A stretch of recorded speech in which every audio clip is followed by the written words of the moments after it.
दोस्तों,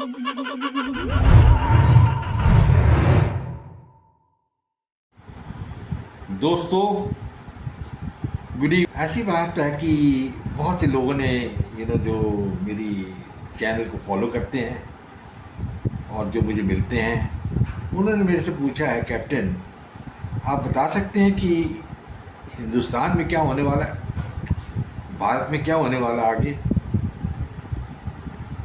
particularly in relation to rivalry between Amit Shah and Yogi Adityanath. ये बहुत अच्छा सवाल है, वेरी गुड क्वेश्चन, एंड इसका मैं जवाब दूंगा। सबसे पहले मैं एक बात बताना चाहता हूँ कि नरेंद्र मोदी का हॉरोस्कोप भी मैंने स्टडी किया है। Now it is very easy to forecast कि जी जब वो 25 साल से 30 साल थे ये हुआ, because these are past events. ये तो कोई भी बता सकता है। Now I am going to focus on only one aspect. एक बात में बात करूँगा और वो है उनके 12th हाउस के बारे में। मैं वेस्टर्न एस्ट्रोलॉजी के हिसाब से ये अब डिसीजन दे रहा हूँ या जजमेंट दे रहा हूँ। मैं खैर आई मस्ट कॉशन यू कि ये कोई फुल प्रूफ जजमेंट नहीं है, फुल प्रूफ ओपिनियन नहीं है, and don't take it as a Bible की गॉस्पेल ट्रूथ है ये। और एक और मैं कहूँगा एस्ट्रोलॉजी की एक बहुत ब्यूटीफुल एग्जाम्पल है कि एक अगर कोई पत्थर से गिरना है आपके सिर पे, वो तो गिरेगा ही, पर आपको अगर पता चल जाए कि ये पत्थर आपके सिर पे गिरने वाला तो यू कैन अवॉइड इट, आप रास्ते से हट सकते हैं। दैट मीन्स एस्ट्रोलॉजी में थिंग्स कैन बी चेंज। अब सेकंड पॉइंट ये है कि नरेंद्र मोदी जी का जो 12th हाउस है, इसको कहते हैं नेपोलियनिक हाउस। इसकी आप स्टडी कर सकते हैं, what are the planets available. ये तो चार्ट सब इंटरनेट पे अवेलेबल है। एंड नेपोलियन बोनापार्ट जो थे, उनका भी यही तकरीबन हॉरोस्कोप में 12th हाउस था। और नेपोलियन बोनापार्ट का क्या हुआ आप जानते हो। सबसे पहले तो उसने बड़ी बड़ी महायुद्ध जीते। 1805 में उसने ऑस्ट्रेलिट्स की लड़ाई दी थी और उसके अगेंस्ट 6 कोलिशन बनी और 6 के 6 उसके साथ हार गए। पर उनका डाउनफॉल आया जब वो रशिया गए कैंपेन करने, और वहाँ वो हार गए और उनको रिट्रीट करना पड़ा वापस। खैर वो एक शौक था, पर वो बच गए। दैट वाज इन 1812 और ही कंटिन्यूड इन पावर टिल 1815। और 1815 में एक बहुत बड़ा जंग हुआ जिसको कहते हैं द बैटल ऑफ वाटरलू, जिसका कमांडर था the Duke of Wellesley, who letter became the Duke of Wellington, और नेपोलियन हार गया। Now this is a very important point which I am telling you. Important point is that Napoleon, after reaching great heights, was defeated and he was then had to go away. The same thing, in my opinion, is going to happen to Narendra Modi. He won the 2014 election handsomely. The 2019 election was better, but then in 2024 he has gone down, and that is one of the facts which none of the astrologers could say. And I've been saying this a long time back. Now in 2029, if he contests further, in my opinion, if he doesn't take the right steps now, because जैसे मैंने आपको example दिया कि अगर पत्थर ने गिरना हो तो गिरेगा, but you can get out of the path of the stone. तो ये अगर इसने अपने आप को, मोदी जी ने अपने आप को फर्दर रिफॉर्म नहीं किया, he did not make himself into a different person, 2029 में इनकी बहुत बुरी हालत होगी। It will be like Waterloo. मैं वैसे जेंटलमैन बहुत छोटा एस्ट्रोलॉजर हूँ, I am not a very big man, पर I love to give correct forecast.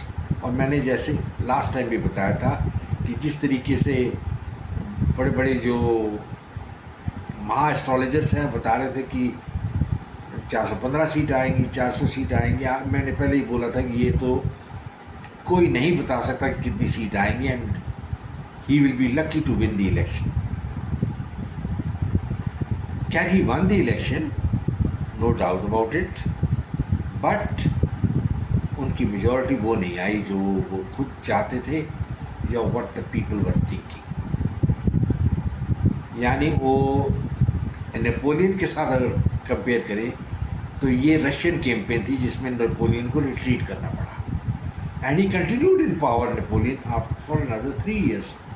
और जब Napoleon had gone to Russia, at that time there was a military coup against him by some of his generals, and when he came back he got all of them executed or shot dead. So gentlemen, ये एक point है comparing with Napoleon. And then of course आपको पता है 1815 की जो लड़ाई हुई उसमें Napoleon was resoundingly defeated. वो हार गए. He didn't know what the hell is happening after that.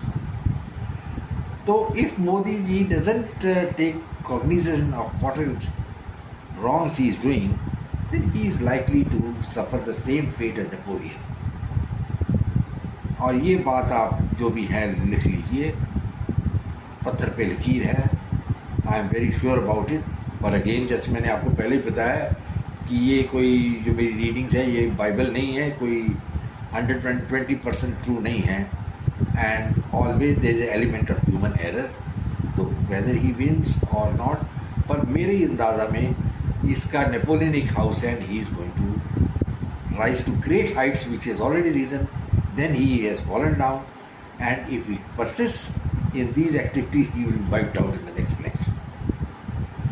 तो gentlemen, इसको क्या करना चाहिए मोदी जी को that he can stop this particular thing happening? उसमें उनको एक radical change बनानी पड़ेगी पॉलिसी की. And the first radical change he has to make is कि जो अमित शाह है, he has to be cut to size. Because मैंने अभी कंपैरिजन कर रहा था अमित शाह जी का और योगी आदित्यनाथ. बहुत सारा जो डिफीट हुई है वेदर इन यूपी और महाराष्ट्र, बिकॉज ये 2 स्टेट्स में जो बीजेपी हार गई, they lost in majority because of that. And इसका जो ब्लेम है for the less seats which have come is entirely on Amit Shah. Amit Shah अपनी गेम खेल रहे थे, is my personal feeling, with Yogi Adityanath. क्योंकि उन्होंने देखा कि ये तो भाई ऊपर जा रहा है बहुत बड़ा, यानी तो कल को ये प्राइम मिनिस्टर बन जाएगा. तो उन्होंने एक गेम चली कि योगी आदित्यनाथ को नीचे कर दूँ मैं. And whether it had the blessings of Narendra Modi और डिड नॉट हैव, मैं कुछ कह नहीं सकता इसके बारे में. बट मोदी की preference is for Shah. And then same thing he did in Maharashtra. जब वो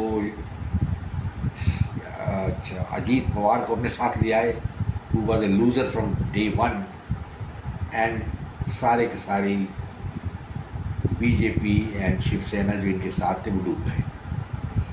एंड बीजेपी की हार बहुत ज़्यादा करारी हुई है, because out of the 28 seats मेरे ख्याल में उन्हें जो कंटेस्ट की महाराष्ट्र में, they could win only 8 or something like that. So their kill ratio were very very poor. And उनकी same thing happened in Uttar Pradesh. वहाँ भी इनकी बहुत कम सीट्स आई हैं. Last time they had 165 seats, अब उससे आधी भी नहीं आई. So gentleman, why did it happen? It happened because of the schemings which are being done by Amit Shah. Amit Shah को कुछ लिस्ट भेजी गई थी योगी आदित्यनाथ ने, and that list he changed wholesale and brought in other persons. Secondly, जो sure shot winners थे जो जीत जाते, जैसे जूनियर गांधी था, मेनका गांधी का बेटा, उनको टिकट ही नहीं दी. और बहुत से other people also were not given tickets. Even Chandigarh वो हार गए when they did not give a ticket to the last winner in the election. And situation मुझे इतनी ख़राब लग रही बीजेपी की कि in the next election in Haryana इनका सफाया ना हो जाएगा. कांग्रेस में भी not the majority of the seats. So these are very serious problem. Because, और ये क्यों हो रहा है? Because this is because of the internal rivalry between Amit Shah and योगी.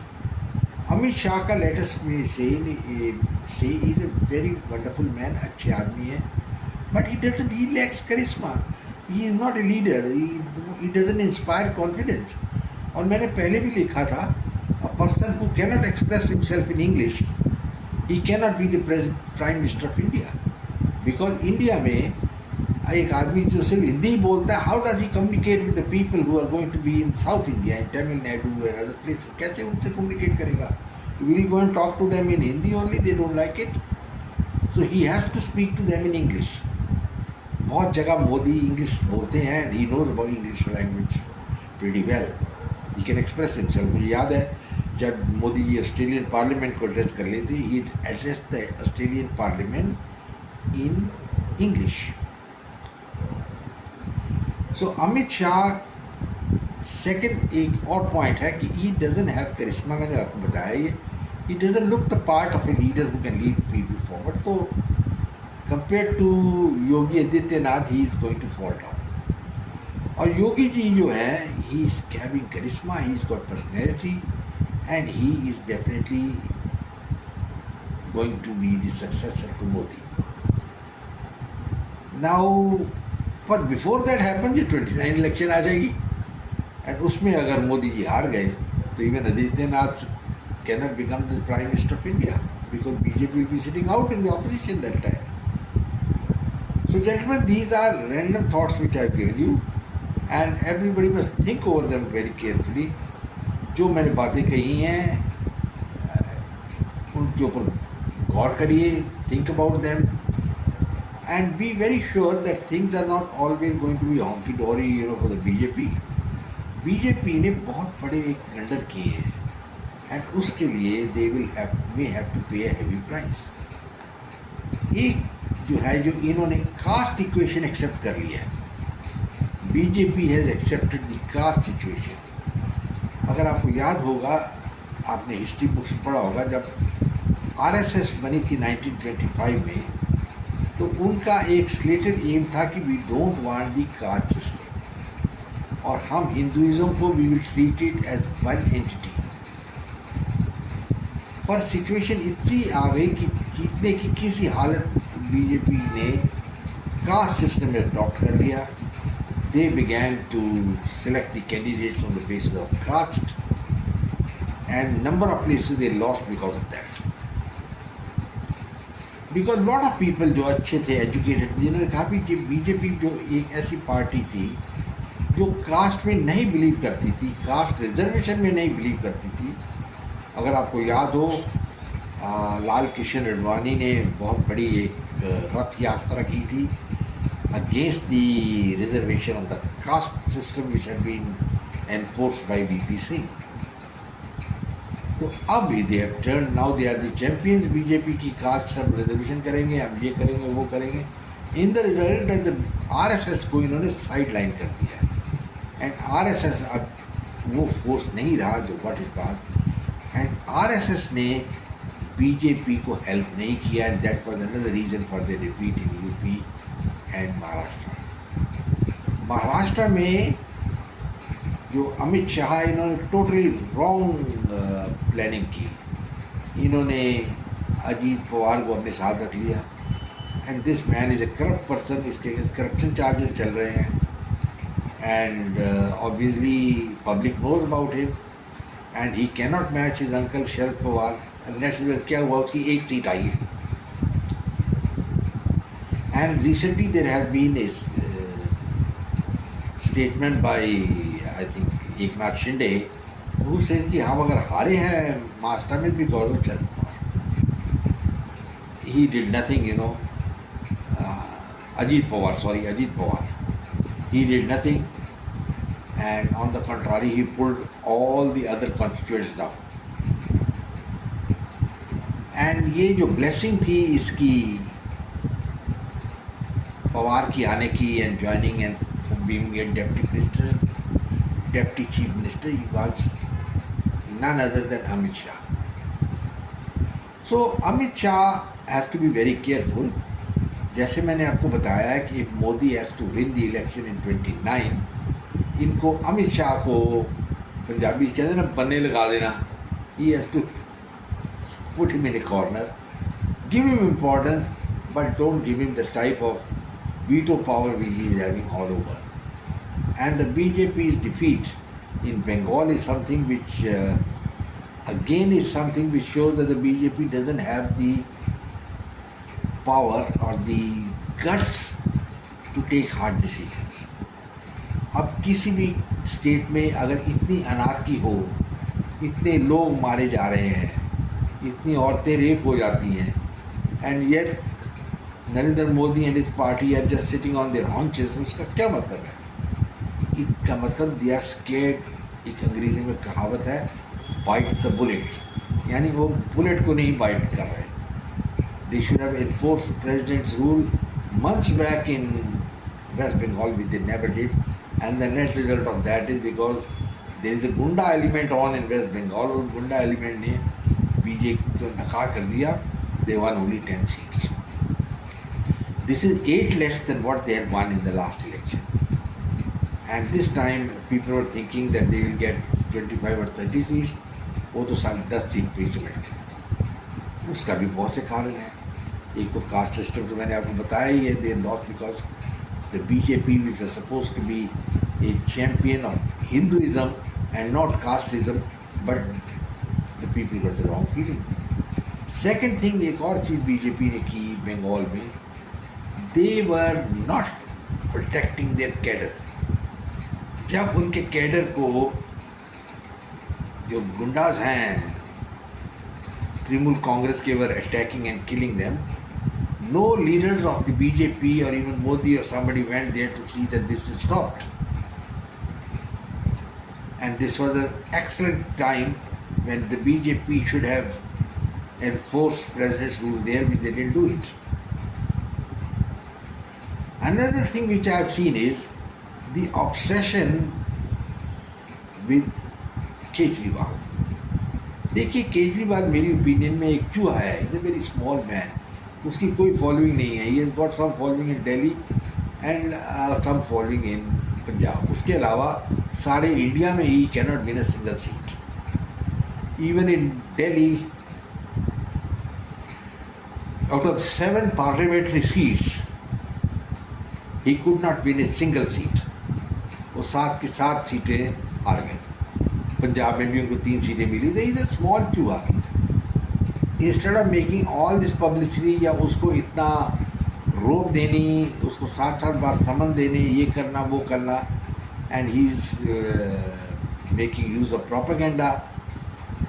एक टूल बना लिया उसने कि जी सेंट्रल गवर्नमेंट देखो जी मुझे अरेस्ट करना चाह रही है। All this should have been done surreptitiously. He should have just been quietly arrested without any summons or something and taken to Dibrugarh and put in the jail there, and the court should have heard him by video conferencing. देखिए, these are hard decisions you have to take, and जब आप hard decision लेंगे तभी ही great leader है। अगर आप देखिए Stalin ने कैसे रूल किया या चर्चिल ने कैसे किया, they took hard decisions and they took them immediately, because आपको hard decision लेनी पड़ती तभी आप आगे जाएंगे। इसमें आई एम सॉरी टू से मोदी जी इज लैकिंग। बंगाल में तो आप देख ही लिया, कोई हार्ड डिसीजन लिया, पंजाब में भी कोई हार्ड डिसीजन लिया। अनदर थिंग जो बीजेपी के अगेंस्ट गई है is the approach of the Amit Shah and Modi in relation to the agitations जो नॉर्थ इंडिया में हुई। पहले तो 2 फार्मर्स एसोसिएशन हुई, उससे बीच में एक शाहीन बाग की एजिटेशन हुई अगेंस्ट द CAA, और ये तीनों एजिटेशंस के against there was no decisive action. बताइए, महीनों पर चलते रहे। पर्टिकुलरली पंजाब फार्मर्स क्या थे, दे वर द रिच फार्मर्स। वो आते थे अपने ट्रैक्टर में बैठ के, साथ में केबिन होम में बैठ के शराब पी रहे, मस्ती मार रहे। For them it was a holiday, and I am afraid the BJP couldn't see through all this. They should have seen through all this and really taken some stand, which they never did. And net result was उनको पंजाब में बिल्कुल 0 seat आई है। they are nowhere in Punjab. and अगर farm laws वापस भी लेने थे, they should have not taken them back। पहली बात तो ये है। सेकेंडली, इनको ऑप्शनल कर देना था कि भी अच्छा ठीक है, any state who does not want to enforce these laws need not do it, बाकी सब स्टेट्स तो करें।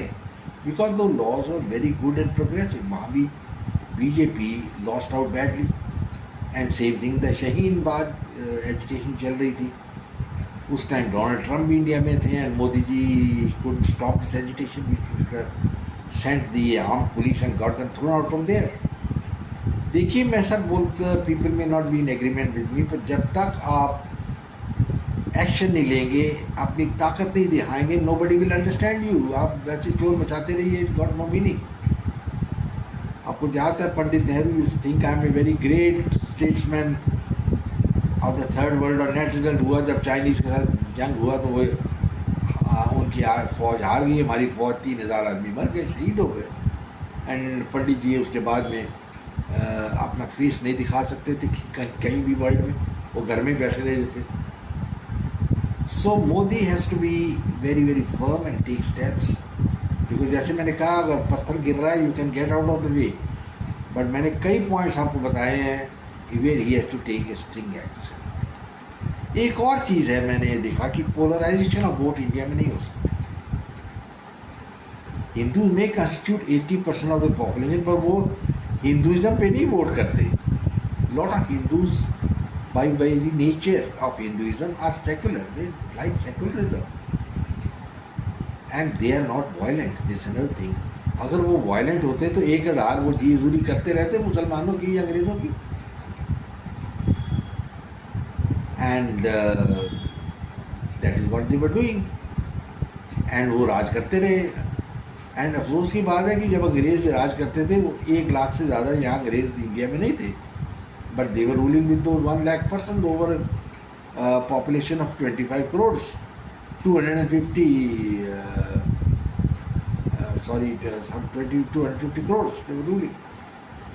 So this is a very very sad occurrence which was happening all the time. And the Mughals also were very few in number, but वो नवाब वगैरह वो खुद थे और बाकी वर्कर्स तो सब इंडियन ही थे. वहाँ मेजॉरिटी जो हिंदू स्टेट्स थी लाइक हैदराबाद हुआ, अवध हुआ, जूनागढ़ हुआ, इनके नवाब जो थे मुसलमान थे, जो पॉपुलेशन थी हिंदू थी. तो दैट्स ए हिंदू कैरेक्टर. मेरा कहने का मतलब कि Hindus can not be united and कोई हिंदुत्व कोई ऐसी चीज़ नहीं है. सो द क्वेश्चन इज़ कि अगर वो नहीं है तो Modi has also to change his colours. And मैं नहीं समझ पाता कि इनकी क्या प्रॉब्लम थी कि जब 543 सीट है पार्लियामेंट में, उनमें 5 या 10 सीट कुछ मुसलमानों को भी दे देते टू मेक देम रिप्रेजेंटेटिव. एक बात मैं ज़रूर कांग्रेस पार्टी को बारे कहूँगा कि दे आर वेरी रिप्रेजेंटेटिव. मुसलमान भी उनके साथ है, हिंदू भी हैं, क्रिश्चियन भी हैं, everybody is in their. While हमारे तो पहले यहाँ क्रिश्चियंस के भी अगेंस्ट थे and Christians very one and happy with Bajrang Dal and all this outfits जो क्लोजली एसोसिएटेड है विद द बीजेपी. जैसे एक सिंपल थिंग है like dating and other things you know on Valentine's day, ये उनको ह्यूमिलिएट कर रहे थे लोगों को, लवर्स को उनकी पिटाई कर रहे थे. I mean who would like all this? I don't like it and this is not the way things to be done. So ये एक बीजेपी को अगर कंटिन्यूसली आगे पावर में रहना है, they have to be representative of everybody. और अब वो चेंज करना बहुत मुश्किल है. And that is why I am saying कि ये नेपोलियनिक हाउस जो है may spell disaster for mister Modi. So he is a very astute man I am sure and he must be looking into the way things are going. जो कुछ भी उन्होंने किया गलत किया, पंजाब में 0, तमिलनाडु में 0, what is the use? I mean आप क्या प्लान कर रहे हैं, क्या नहीं कर रहे. And this is a very sad occurrence. Bengal में तो नथिंग इन बंगाल ऑल्सो, और यूपी में और महाराष्ट्र में they have gone down. They are very lucky to have got 240 seats. तो अगली बार राजस्थान में कम सीटें आएंगी और भी, and there is a possibility they will lose seats even in Haryana, और महाराष्ट्र में और भी कम हो सकती हैं. Because you will find out the true value of the BJP and their allies. में अभी बॉम्बे की म्यूनसिपल इलेक्शन होगी, हम देखेंगे कितनी ये सीट्स वगैरह ले पाएंगे. I am not sounding pessimistic और समथिंग, बिकॉज बीजेपी में बहुत अच्छे पॉइंट्स हैं. Leader Modi is a wonderful leader to lead, but he has to look behind him, and he doesn't have to have his personal likes and dislikes. A nationalist leader जो होता है, he is a nationalist. I couldn't understand why junior Gandhi जो थे BJP में इतना काम किया, उनको टिकट नहीं दिया. He should have been given the ticket from Pili-Bheet, and I'm sure वो जीत जाते. But he has been sidelined, and net result is कि उसकी मदर ने भी ज़्यादा कैंपेन नहीं किया. She has also been defeated. So all this, if you examine, and winning 7 seats in Delhi is nothing, because कल को जो स्टेट इलेक्शन होगा उसमें तो आम आदमी पार्टी से 60 सीट ले जाएगी. Because in Delhi there is a marked distinction. The public is voting for parliament, they are voting for the BJP, but for the local election they are voting for the आम आदमी party. और मैंने जैसे आपको बताया कि आम आदमी पार्टी का जो लीडर है, इज अ रैट, छोटा सा चूहा है. They should not bother much about him. और एक और मैं पॉइंट करूँगा लास्टली कि where India has suffered very badly and getting a bad name, particularly in case of Gurpant Singh Pannu. Whether there was an attempt to kill him or not kill him, I don't know. पर association आ रही है कि Indians are trying to kill him, the Indian intelligence agencies. इसका मतलब उनका performance was very poor कि वो पकड़े गए. I mean, and India has got a bad name. I'll talk about this later in some other. और मैंने पहले भी एक वीडियो में इस बारे जिक्र किया है. तो gentlemen, I am basically a supporter of the BJP. आपने मेरे बहुत से वीडियो सुने होंगे in which I have given a lot of praise to Narendra Modi and company. पर एक पुरानी कहावत है, you have to call a spade. And you got to tell the truth. And the truth is, when you look at yourself in the mirror, जब आप शीशे में देखते हैं तो आपकी जो रिफ्लेक्शन आती है, that shows what you are. And it's about time the BJP pulled up its socks. They must not look obscurantism. They have to do with this casteism. They have to not to be rigid on the language issue. They have to move forward. You see, you can't go backwards. And you can't say that dating is bad and all that. I mean, these are all very silly things. Well gentleman, मैंने काफ़ी बात किया है आपसे. I hope मेरा video आपको पसंद आया. I am giving you a new facet of mister Modi. और I don't know whether other more famous astrologers what they feel about Modi coming back to power in 29. मेरे ख्याल में उनका स्लाइड शुरू हो गया है. 24 में 240 सीट्स आई हैं, and in 29 he may not even get 100 seats if he doesn't regroup himself and come forward. Otherwise, he will face the same fate as Napoleon Bonaparte. Gentlemen, अगर आपको मेरा वीडियो पसंद है, please subscribe to it, share it with your friends, and come back for more. And look after yourself, take care, and God bless.